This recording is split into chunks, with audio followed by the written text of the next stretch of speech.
Hello students, class 12th accountancy unit 4 accounting for share capital and debenture हमारा चल रहा था, जिसमें लास्ट वीडियो में मैंने आपको शेयर को फॉरफिट करना, री इशू करना सिखाया था। तो इससे आज हम एक कंटिन्यू करेंगे और एक और क्वेश्चन से हम समझेंगे कि किस तरीके से शेयर को फॉरफिट करते हैं और उसे री इशू करते हैं। सारा टॉपिक हमने कवर कर लिया है। शेयर को किस तरीके से इशू किया जाता है, पार पे, प्रीमियम पे, डिस्काउंट पे हम शेयर को इशू नहीं कर सकते हैं, लेकिन हम शेयर को, फॉरफिटेड शेयर को री इशू हम डिस्काउंट पे कर सकते थे। उसका भी क्या लिमिट है हमने उसको लास्ट वीडियो में देखा। तो री इशू हम पार पे भी कर सकते हैं, प्रीमियम पे भी कर सकते हैं और डिस्काउंट पे भी कर सकते हैं, लेकिन उसका एक लिमिट है, वो हमने आपको लास्ट वीडियो में बताया। इसके बाद हमने calls in arrear, calls in advance, consideration other than cash और जितना थ्योरेटिकल पार्ट था ये सब कुछ हमने कवर कर लिया है लास्ट के वीडियो में। तो आज हम स्टार्ट करते हैं आपका यूनिट नंबर 4 जो है आपका, इसमें शेयर फॉरफीचर का और री इशू का हम एक और क्वेश्चन आपको समझाएंगे। यूनिट नंबर 4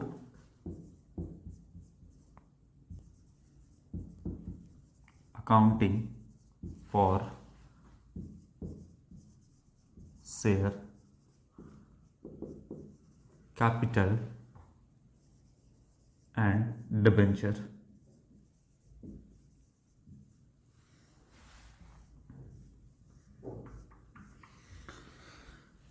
टॉपिक हमारा चल रहा था फॉरफीचर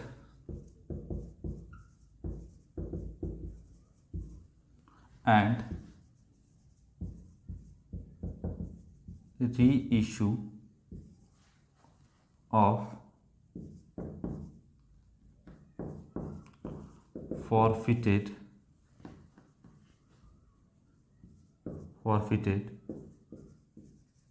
शेयर्स। क्या कर रहे थे हम?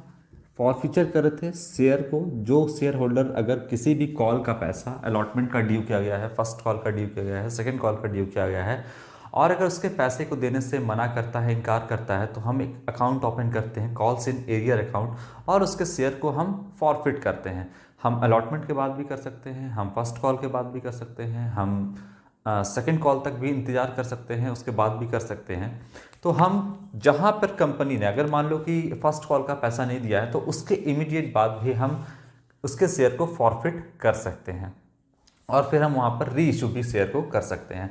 तो यहाँ पर जो है आपका, हम सिखाएंगे दूसरा आपका क्वेश्चन लेकर के कि किस तरीके से शेयर को हम फॉरफिट करेंगे, फॉरफीचर, शेयर फॉरफीचर, और किस तरीके से हम उसको री इशू करेंगे, forfeiture of shares and re issue of forfeited share.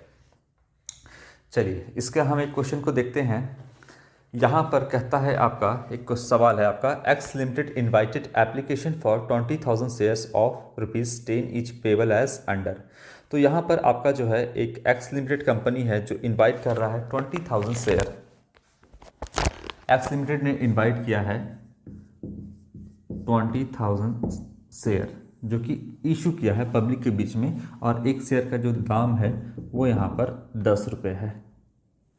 ठीक है, और इंस्टॉलमेंट कंपनी ने बनाया है। यहाँ पर कहता है कि पेबल एज अंडर, तो 3 रुपया, 3 रुपया, 2 रुपये और 2 रुपये, इस तरह करके कंपनी इंस्टॉलमेंट बनाई है।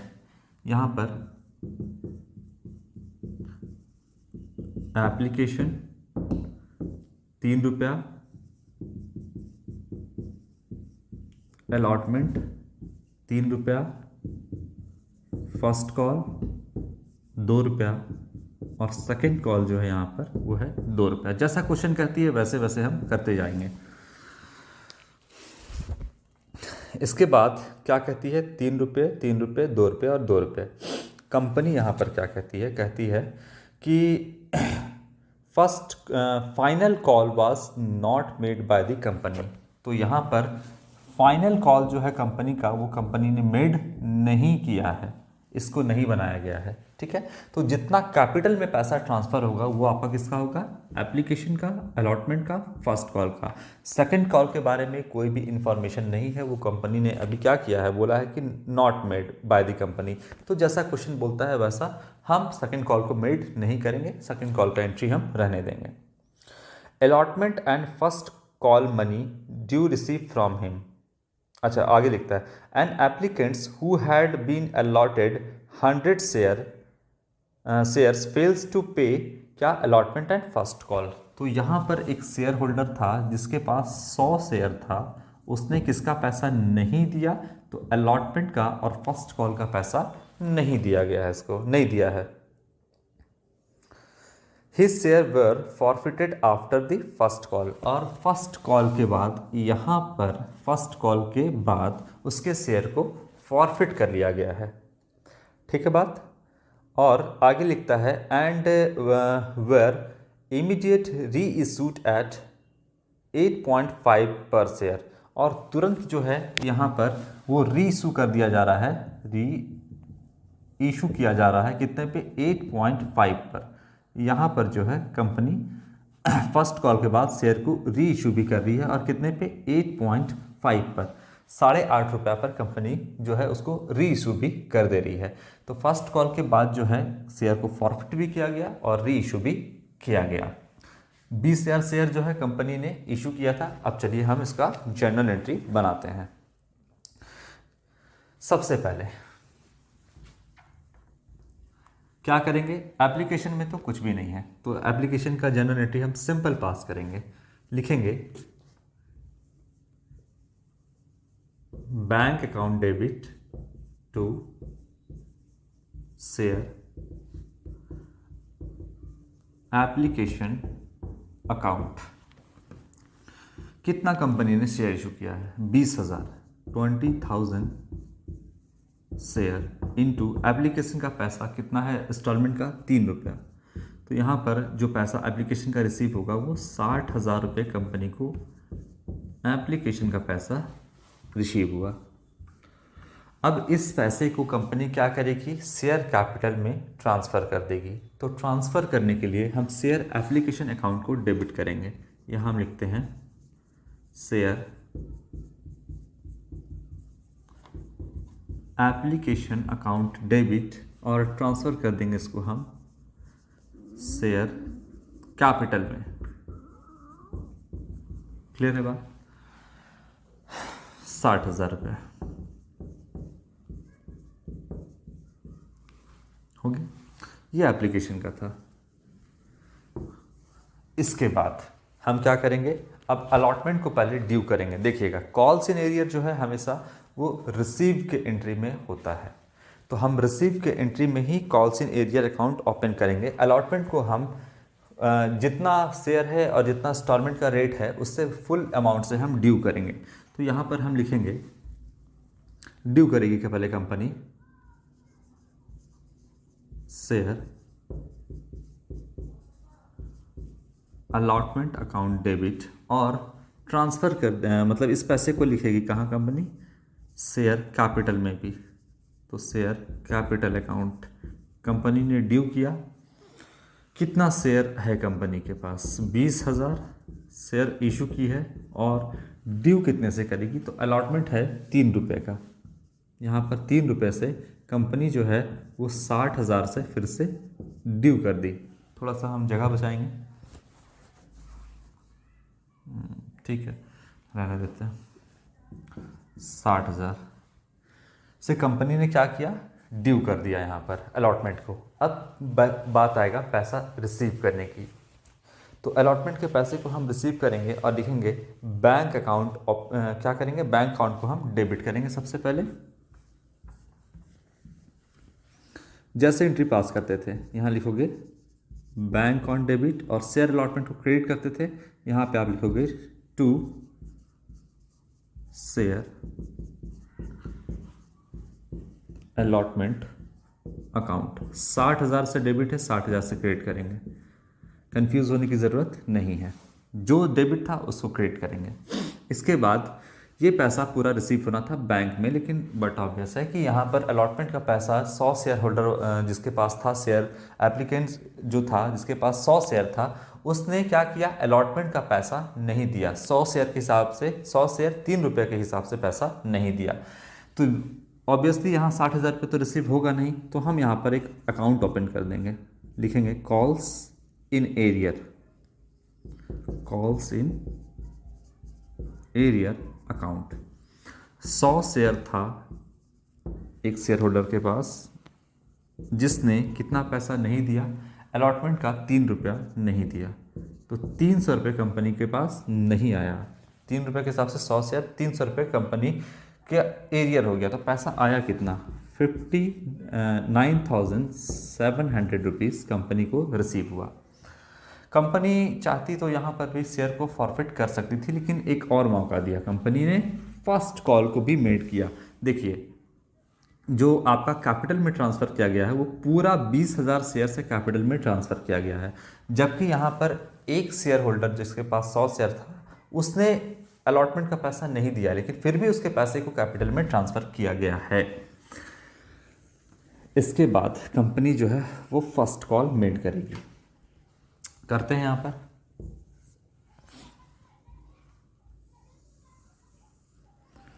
फर्स्ट कॉल को सबसे पहले हम ड्यू करेंगे। लिखते हैं share first call account debit, और ड्यू तो पूरे से करेंगे हम, लिखेंगे share capital 20,000 share.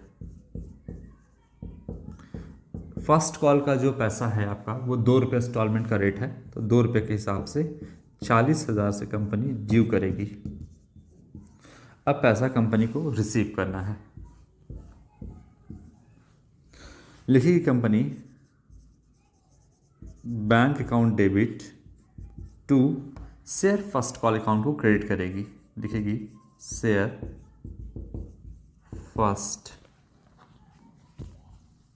Call account से कंपनी क्या करेगी, इसको क्रेडिट करेगी 40,000 रुपीज़। 40,000 आना चाहिए था, और कंपनी ने सोचा था कि यहाँ पर जो एरियर हुआ है इसका भी पैसा अगर यहाँ पर रिसीव हो जाता तो इस कॉल्स इन एरियर को हम लिखते 2 कॉल्स इन एरियर 300 रुपये, और टोटल बैंक अकाउंट में यहाँ पर आ जाता 40,300 रुपया। अगर यहाँ पर सेकंड कॉल में कोई एरियर नहीं होता और ये भी एरियर का पैसा रिसीव होता तो हम यहाँ पे क्या करते, bank on debit to share first call account credit 40,000 से टू जो डेबिट करके ओपन किए थे क्रेडिट करके यहाँ पे बंद करेंगे टू कॉल्स इन एरियर 300 रुपया, और बैंक अकाउंट में हम लिखते 40,300 रुपये। लेकिन यहाँ पर फिर से क्या हुआ है, यहाँ पर 100 शेयर होल्डर जिस एप्लीकेंट के पास था उसने फर्स्ट कॉल का पैसा भी नहीं दिया, तो ड्यू तो कंपनी पूरे से करेगी लेकिन जब कंपनी पैसे को रिसीव करेगी तो पता चलेगा कि 100 शेयर 2 रुपये के हिसाब से पैसा नहीं आया, तो कंपनी यहाँ पर एक अकाउंट ओपन कर देगी फिर से और लिखेगी calls in arrear account. 100 share जिस एप्लीकेंट के पास था उसने फर्स्ट कॉल 2 रुपये का भी पैसा नहीं दिया, मतलब 200 रुपये इसने नहीं दिया, तो कंपनी के पास 39,800 जो पैसा है वो यहाँ पर रिसीव हुआ। यहाँ तक बात है। अब क्या करेगी कंपनी, इसके शेयर को फॉरफिट करेगी। करते हैं फॉरफिट। साफ साफ बोला गया है क्वेश्चन में कि सेकंड कॉल मेड नहीं किया गया है और फर्स्ट कॉल के बाद कंपनी इसको फॉरफिट भी करेगी एंड इसको री इशू भी कंपनी करेगी। तो सबसे पहले हम फॉरफिट करते हैं शेयर को। देखिए, क्रेडिट करके कैपिटल का हिस्सा बनाया गया था, ऑनरशिप दिया गया था, डेबिट करके इसके ऑनरशिप को हम छीनेंगे। आप बताइए यहाँ पर कि कितनी बार कब इसके शेयर को फॉरफिट किया जा रहा है। फर्स्ट कॉल के बाद किया जा रहा है, तो कितनी बार कैपिटल में पैसा ट्रांसफर हुआ है। एक एप्लीकेशन, दूसरा अलॉटमेंट और तीसरा फर्स्ट कॉल। अब पैसा छीना जा रहा है, मतलब कितने के हिसाब से कैपिटल में पैसा गया होगा इस 100 शेयर वाले का। 3 रुपये के हिसाब से, 3 रुपये के हिसाब से 2 रुपये, तो 3 3 6 और 7 8 रुपये, तो 8 रुपये के हिसाब से कैपिटल में ट्रांसफ़र किया गया है पैसे को, ध्यान रखिएगा। तो अब जो है हम क्या करेंगे, यहाँ पर इसके ऑनरशिप को छीन रहे हैं। तो छीनने के लिए शेयर कैपिटल में क्रेडिट करके ऑनर बनाए थे, शेयर कैपिटल को डेबिट करके ऑनरशिप छीनेंगे। यहाँ लिखते हैं शेयर कैपिटल, ऑनरशिप छीन रहे हैं किसका, सबका नहीं, जिसने नहीं दिया है 100 शेयर वाले का। तो यहाँ पर शेयर कैपिटल को जैसे ही हम डेबिट किए उसका ऑनरशिप खत्म हो गया, किसका, 100 शेयर वाले एप्लीकेंट का, शेयर होल्डर का। लिख दिए 100 शेयर कितना के हिसाब से कैपिटल में ट्रांसफ़र किए थे उतना लिखना है। 10 रुपये आप मत देखिएगा, आप देखिएगा कि कितना बार उसके पैसे को कैपिटल में ट्रांसफर किया गया है। एप्लीकेशन में, अलॉटमेंट में और फर्स्ट कॉल में। एप्लीकेशन में, अलॉटमेंट में, फर्स्ट कॉल में देखिए 20,000 से पूरा कर रहे हैं। अगर 20,000 से कर रहे हैं इसका मतलब इसमें 100 शेयर भी आपका उसका वाला इंक्लूडेड है। तो हम कैपिटल में पूरे 100 शेयर वाले का भी पैसा ट्रांसफर कर रहे हैं। अब इसके ऑनरशिप को छीनना है तो हम यहाँ पर शेयर कैपिटल अकाउंट को डेबिट कर देंगे 100 शेयर से। और कितना का पैसा कैपिटल में ट्रांसफर किया गया था? 3, 3, 6 और 2 8 रुपये के हिसाब से। तो हम 8 रुपये के हिसाब से डेबिट करेंगे। फाइनल कॉल तो मेड किया ही नहीं गया है। फाइनल कॉल भी मेड होता तो 2 रुपये के हिसाब से भी मान लो इसके कैपिटल में हम ट्रांसफर करते। अगर यहाँ पर फॉरफीचर ना होकर यहाँ पर होता तो 2 रुपये के हिसाब से भी कैपिटल में ट्रांसफर करते, तब हम यहाँ पर 10 रुपये के हिसाब से डेबिट करते हैं। लेकिन फर्स्ट कॉल के बाद ही फॉरफीचर हो रहा है और 3 बार ही उसके कैपिटल में उसके पैसे को कैपिटल में ट्रांसफर किया गया था। तो हम यहाँ पर 3, 3, 6 और 2 8 रुपये से डेबिट कर देंगे। तो उसका ऑनरशिप खत्म हो जाएगा। यहाँ पर 800 से हमने डेबिट कर दिया। अब हम कॉल्स इन एरियर अकाउंट इसका ओपन किए थे, उसको हम बंद करेंगे क्योंकि अब ये 100 शेयर होल्डर वाले को हम ऑनरशिप छीन लिए हैं। अब उससे हमको कोई लेना देना नहीं है। उसका बकाया पैसा यहाँ पर था 300 रुपये और 200 रुपये। अब हम उससे मांगने भी नहीं जाएंगे क्योंकि वो ऑनरशिप से बाहर हो गया है। तो इसके अकाउंट को अब हम मेंटेन भी नहीं करेंगे और हम इसके अकाउंट को, कॉल्स इन एरियर अकाउंट को बंद करेंगे। डेबिट करके हमने देखो यहाँ पर डेबिट करके, यहाँ पर डेबिट करके इसके अकाउंट को ओपन किया था। क्रेडिट करके हम इसको बंद कर देंगे क्योंकि वो ऑनरशिप से बाहर हो गया है। अब हमको उससे कोई लेना देना नहीं है और जो बकाया पैसा था उसको भी हमको रिसीव करने से कोई मतलब नहीं है। तो यहाँ पर हम कॉल्स इन एरियर अकाउंट को क्रेडिट करके बंद कर देंगे। लिखेंगे to calls in arrear account.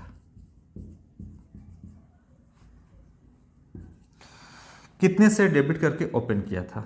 देखो यहाँ पर साफ साफ लिखा हुआ है आपका 103 के हिसाब से 300 रुपये एक बार डेबिट और यहाँ पर 200 रुपये। तो 3, 2 500 रुपये से डेबिट किए थे, 500 से हम क्रेडिट कर देंगे। हो गया कॉल्स इन एरियर अकाउंट का बंद। अब देखिए 500 तो 300 रुपये अभी भी क्रेडिट साइड में बच रहा है। कैसे बच रहा होगा?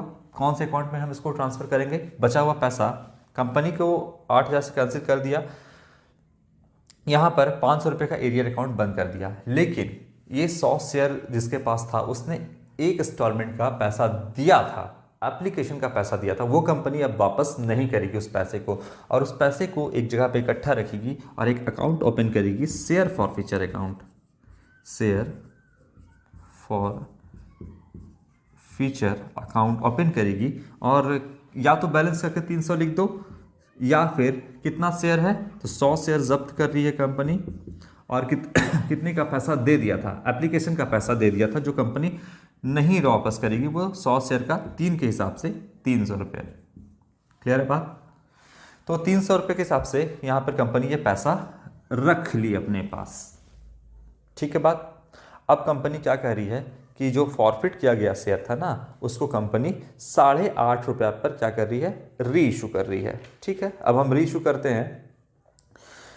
कंपनी का 100 शेयर के हिसाब से फॉरफिट किया गया था, अब कंपनी क्या करेगी? इसको री इशू करेगी। री इशू करते हैं।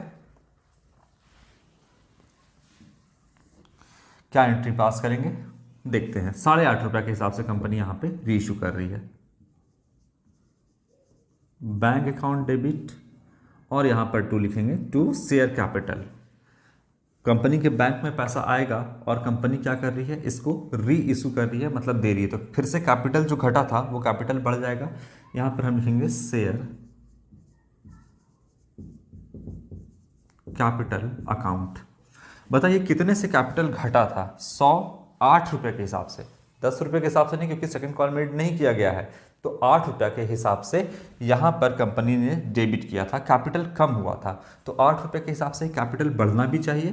तो यहाँ पर 100 शेयर को कंपनी री इशू कर रही है 8 रुपये के हिसाब से, लेकिन बोल क्या रही है यहाँ पर? 8.5 रुपये के हिसाब से कर रही है। तो कैपिटल में तो जाएगा आपका 8 रुपये के हिसाब से 800 रुपया। बाकी कंपनी जो है वो 50 पैसा फालतू ले रही है, एक शेयर पे 50 पैसा फालतू ले रही है। तो ये कंपनी प्रीमियम पे इशू कर रही है। 8 रुपये पे करना चाहिए था पार पे, 8 रुपये से ज़्यादा पे कर रही है कंपनी। 10 रुपये मत देखिएगा, 8 रुपये देखिएगा। तो 8 रुपये के से ज़्यादा कर रही है, 50 पैसा ज़्यादा, तो कंपनी प्रीमियम पे इशू कर रही है। तो एक और एक यहाँ पर अकाउंट ओपन करना होगा, securities premium reserve account. Securities premium reserve account 8 रुपये पे करती तो बैंक टू शेयर कैपिटल 8 रुपये और यहाँ पर 8 रुपये ये होता है, लेकिन प्रीमियम पे कर रही है 8.5 रुपये पे, तो यहाँ पर क्या हो जाएगा, securities premium reserve account open हो जाएगा। तो पार के केस में 8 पे 8, प्रीमियम के केस में 8.5 या 9 या 10 जो भी हो सकता है आपका। तो प्रीमियम के केस में ज़्यादा, डिस्काउंट के केस में 8 रुपये से कम, यानी 7 रुपये में करती तो डिस्काउंट का केस होता। तब हमको पैसा कहाँ से निकालना पड़ता, शेयर फॉरफीचर से, ठीक है। शेयर फॉरफीचर में पैसा बचता तो ठीक है, कंपनी रीइश्यू करती, नहीं बचता तो कंपनी के पास राइट नहीं था। फिलहाल यहाँ पर 100 शेयर के हिसाब से कंपनी कितना पैसा ले रही है, 50 पैसे के हिसाब से यहाँ पर कंपनी 50 रुपया एक्स्ट्रा ले रही है, ठीक है, प्रीमियम के तौर पे। तो यहाँ पर बैंक अकाउंट में जो यहाँ पर आएगा पैसा वो कंपनी का 850 रुपया आएगा।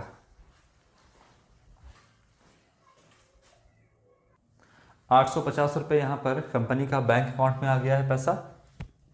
इसके बाद कंपनी ने क्या कर दिया, अब से री इशू कंपनी ने कर दिया, तो 850 रुपये कंपनी के बैंक में आ गया। कैपिटल में देखिए जितना से कैपिटल कम हुआ था, कैपिटल फिर से उतना बढ़ चुका है, तो कंपनी को कोई दिक्कत नहीं है, कैपिटल में हो गया। बाकी कंपनी 50 पैसा एक्स्ट्रा फालतू ली 100 शेयर पे, तो 50 रुपये का कंपनी का कैपिटल प्रॉफिट हो गया। अब कोई और एंट्री बचा हुआ है, हाँ, ये जो पैसा है यहाँ पर देखो शेयर फॉरफीचर का, ये टेम्प्रोरी अकाउंट है, इसके पैसे को हम कैपिटल रिजर्व में ट्रांसफर कर देंगे। क्रेडिट है शेयर फॉरफीचर अकाउंट, डेबिट करके ट्रांसफर करेंगे। तो हम लिखेंगे यहाँ पर शेयर फॉरफीचर अकाउंट को हम यहाँ पे क्या कर देंगे, डेबिट कर देंगे और लिखेंगे टू, कहाँ ट्रांसफर करना है, कैपिटल रिजर्व में। तो यहाँ लिख देंगे कैपिटल रिजर्व अकाउंट।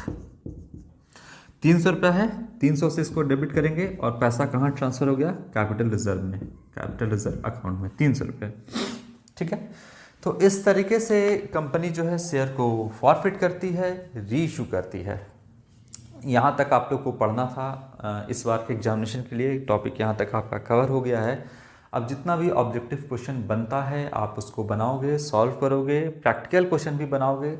जब आप क्वेश्चन बनाना स्टार्ट करोगे तो प्रॉब्लम आना आपके पास शुरू हो जाएगा। फिर वो प्रॉब्लम अगर आपको समझ में आता है तो आप सॉल्व करोगे, नहीं आता है तो हमसे पूछ लोगे। तो सारा टॉपिक आप यहाँ तक जितना भी पढ़ाए हैं सारा कवर होना चाहिए, ठीक है। आज के लिए इतना ही, थैंक यू।